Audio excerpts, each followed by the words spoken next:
Cryptocurrency lender BlockFi has filed for bankruptcy. It comes just weeks after the collapse of FTX, one of the world's largest cryptocurrency exchanges. In its court filing, BlockFi listed FTX as its second largest creditor.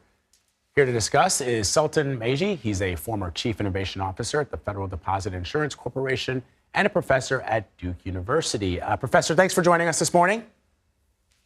Thanks for having me. So can you explain to our audience why BlockFi filed for Chapter 11 bankruptcy and how it relates to the fall of FTX?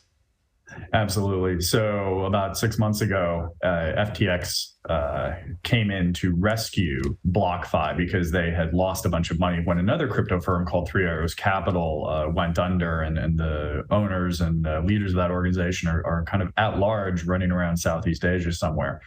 And so FTX did this for BlockFi, did this for a number of other companies where it came in and basically said, we will back you so that you don't go under. And one of the bigger fallouts of FTX, now that FTX itself is, going under and has somewhere, in the many billions of dollars of creditors' money that they have to return, now all of a sudden you see these ripples, and BlockFi is one of them, where BlockFi is now going to go under. You got to love this. One incredibly unstable entity shoring up another incredibly unstable entity, building on sand. So then what does this mean for BlockFi's creditors, customers? It's a great question.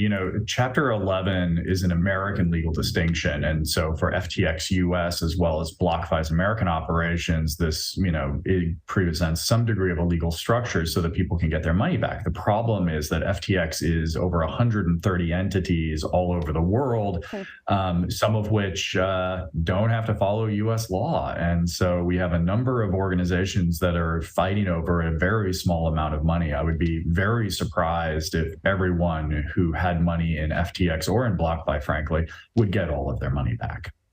So BlockFi is also suing a holding company for Sam Bankman-Fried. What can you tell us about this?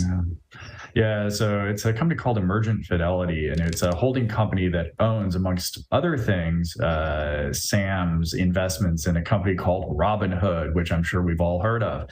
So he has a significant percentage of Robinhood, and that seems to be really the only asset that is inside the United States that anybody can get a hold of easily. And so this is the first of what will be many organizations, entities, individual creditors trying to get access to that many hundreds of millions of dollars in Robinhood.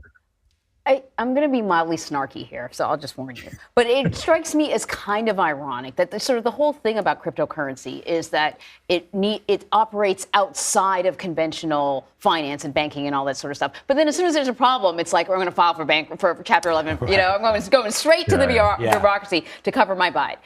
So listen, in addition to all these bankruptcies, the price of Bitcoin is down, more than 70%, but that's from the 2021 peak. It actually did a little bit of a dip and then kind of came back up, and it's been hovering around, I think, 16,000 for a while now. But what does this tell us about the overall health of cryptocurrency? I have seen people ask whether or not what we're seeing is the slow motion demise of cryptocurrency. Yeah.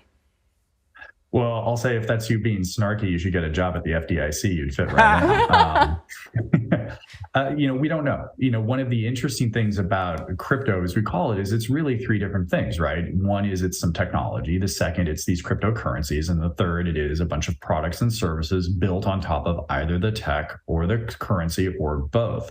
And all of that influences the price of the currency plus sentiment. We didn't shut down the New York Stock Exchange when Lehman Brothers went under in 2008. And we certainly haven't seen a decrease in that. I don't think we're going to see cryptocurrency go away. Now, some cryptocurrencies are definitely not going to survive the next few years. There are many thousands of them right now. I'm sure the big ones will. The pricing seems to be stabilizing, but, I think people said that 6 months ago, and I'm certainly not going to magic 8-ball that one. I know this is a terrible thing for people who invested and are losing money, and people are finding themselves on the other end of lawsuits and stuff like that. But I wonder if this is kind of like a bit of a correction that's needed, because there are all these kind of wacky crypto platforms that have popped up. Maybe it's time to kind of cull the field.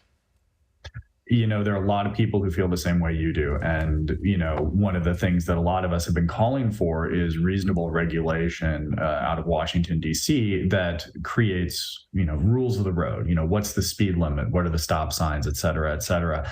And so far, we haven't seen a whole lot out of either the current administration or, Congress. And I think getting some of these crazy criminals and shysters and Ponzi scheme guys, and I compare Sam to Bernie Madoff far more than anyone else.